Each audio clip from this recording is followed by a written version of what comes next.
Hello and welcome back to some World of Tanks. Today we're going to be taking a first look at the Vickers MBT Mark III. This tank is an upcoming British Tier 10 reward tank by the looks of things, and it's got some pretty interesting statistics. So let's have a look at them, compare this tank to some pretty similar pre-existing tanks in the game, and then finally have a look at this tank's armor model. Let's get right into it. So, here are those base statistics on a nice fancy graphic. Thank you, Wargaming, makes my life easier. So, alpha damage, 390, that's pretty standard for British tier 10 mediums. Armor penetration, kind of nice. Quite nice standard pen at 268, quite nice heat pen at 330, and really nice Hesh pen at 105, which is pretty alright. This thing has the nice, I think it's the L7 British medium tank gun, so very similar to that of quite a few tanks in the game, like the Centurion Action X. Shell speed, very nice. APCR standard, 1478 meters a second. Heat as the gold round, sorry, at 1173. That's quite nice. And decent Hesh shell velocity as well at 1173 too. You've got an 8.5 second reload time. You've got 2 seconds aim time. It gives you DPM of around 2,600 off the top of my head. 2 seconds aim time is very nice though. It's going to feel pretty accurate, pretty snappy, this gun, kind of like some tanks we already have in the game, as you'll see. Dispersion 0.3, that's pretty mediocre. It's not very high, it's not very low. It's pretty much smack bang in the middle. Going to feel pretty nice though. 10 degrees of gun depression, you'll be able to work a ridge like a god. It carries a lot of rounds actually. 50 rounds is quite a lot. It's quite a lot of damage potential. This tank's crew is the generic British Tier 10 medium crew, which I'm sure you'll all love and know because you can use your Centurion Action X crew in this tank. Mobility-wise, it's quick. 50 forwards, 25 in reverse. 25 in reverse is pretty nice, actually. It's got a decent power to weight ratio, so it's going to still be pretty quick on, soft terrain. On most terrains, it's going to still be able to maintain 50, so we approve. HP, it has quite a lot of HP actually as well. 1900 hit points. If you're running a bond hardening on that, that's 2.250 off the top of my head. Armor base values are pretty low, but as I said, we'll look at this tank's armor model because that is just the base values. When it's effective, it is a little bit higher, so we'll look at that. 410 meters view range is very nice.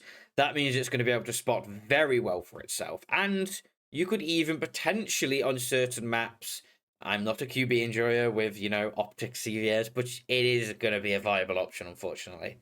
But let's have a look at this tank's base statistics, as we've just seen here, compared to some very similar tanks, the Centurion Action X, the fellow British Tier 10 medium tank, but the Tetri version, and the Tech Tree German medium tank, the Leopard 1. Well, here are those compared statistics. So, DPM-wise, this tank is almost identical to the Leo 1, but a little bit less than the Centurion Action X. So, DPM-wise, if any of you have played the Leo, 2,800 DPM does not feel bad at all. It's very, very nice. So, it's going to still be nice, but it's not quite as powerful as that Centurion Action X's kind of DPM, which is very, very good. Alpha, identical to Centurion Action X. As I said, this thing's good, is the same, just with some better statistics and some also slightly altered ones. Dispersion, Alpha, it's 390 is less than the Leo's 420, but 390 is still up there. Dispersion wise, it is identical pretty much to the Leo at 0.29 to 0.28, and just a little bit better than the Centurion Action X's 0.31, which is good. Aim time, it's sat smack bang in the middle between the Leo at 1.63 seconds and the Centurion Action X at just over 2 seconds, with the Vickers having 1.92. That's going to be pretty nice, going to feel pretty snappy. It's going to be pretty sniper-like. Forward speed, it's pretty much, once again, a little bit on the lower end, but, 50 is still kind of nice. It doesn't compare to the Centurion Action X's 55 and the Leo's incredible 70. But this thing is top of class in reverse speed, 25 compared to 20 for the Cent and 23 for the Leo. HP, it's once again smack bang between the Leo and the Cent. The Leo having the lowest at 1850 and the Cent having the highest at 1950. The Vickers having 1900, pretty nice. View range, flat across the board, 410, going to be able to spot for itself.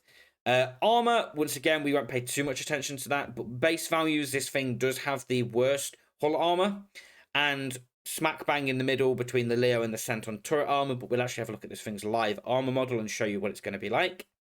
Penetration-wise, identical penetration values across all shells to the Centurion Action X, which is really nice. The Sense gun is really good. It's pretty proficient against tier 10 super heavies and, everything else in between. And once again, that Hesh pen is lovely. Been able to hit for 480 alpha with 105 pen. It's just nice, especially for against light tanks and lightly armored medium tanks. And the Leo 1 does have slightly better standard pen at 278, but once again, both of its shells are APCR, and it doesn't have access to Hesh, but it still has high HE pen at 105 with a D7 HE round instead of the Hesh round. But once again, the Leo's APCR pen is gold APCR pen is a little bit lower at 323 compared to the 330 of the Vickers and Ascent. But statistically, this tank kind of sits smack bang between the Centurion Action X and the Leo 1. It's kind of in between. It takes a little bit of the good things from each tank and kind of puts it into one overall package. So, let's have a look at this armor model that I've been teasing on tanks.gg.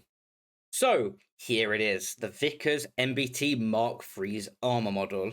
And firstly, we'll actually have a look at it visually because this tank is quite interesting. If any of you are tank nerds or, up to date with military, this tank looks very modern. It has almost a Leclerc kind of look, which is currently in real life their main battle tank, but with very British aspects. It's pretty cool looking. I really do like it, and I like the fact that we're starting to get a little bit more of these more Cold War era tanks into the game. It's definitely the area of history that I'm a little bit more interested in. But as you'll see on the actual live armor model in World of Tanks, not real life, it doesn't really have much armor against any shell. This thing is going to be the definition of a glass cannon. It's, very similar to that of the Leo 1. The Leo 1 obviously does have some funky turret armor. Its mantlet can bounce some shells, and its angling, you'll pull off some ridiculous bounces sometimes. Yeah, this thing really isn't going to be doing that, Against 268 APCR, everything's pennable. There are some areas side of the turret that, because of its angling are going to be bounceable, but, really not that often, and you're going to be incredibly lucky if you are bouncing it. If this thing is using its 10 degrees of gun depression, it doesn't really make a difference. This thing is going to be pennable by everything at all angles, no matter what it's trying to do. It can't side scrape at all. It's just completely not even worth doing anything with. This tank is going to be the definition of sit in a bush and snipe, use the in-game mechanics, the view range mechanics, the camo mechanics, sitting behind buildings to be able to perform. It can't, take a shot. It has got decent amount of hit points, but, against this thing, I'm going to love to fight these things when they come out, because HE, standard HE in any, pretty much every single tank, apart from, below tier 8, is going to be able to pen this thing's hull in the side. It's 30mm. In the rear, it's 20mm. This thing is going to just become a HE pinata in terms of its armor model. Even frontally, you can pen its turret frontally with Hesh. It can pen itself, pretty much with an 80% chance through its own turret. Yeah. This thing's armor model is kind of irrelevant, but once again, it has 10 degrees of gun depression, so it can work a ridge quite nicely. It has decent camo rating, decent view range, so it is going to be able to work those mechanics quite well.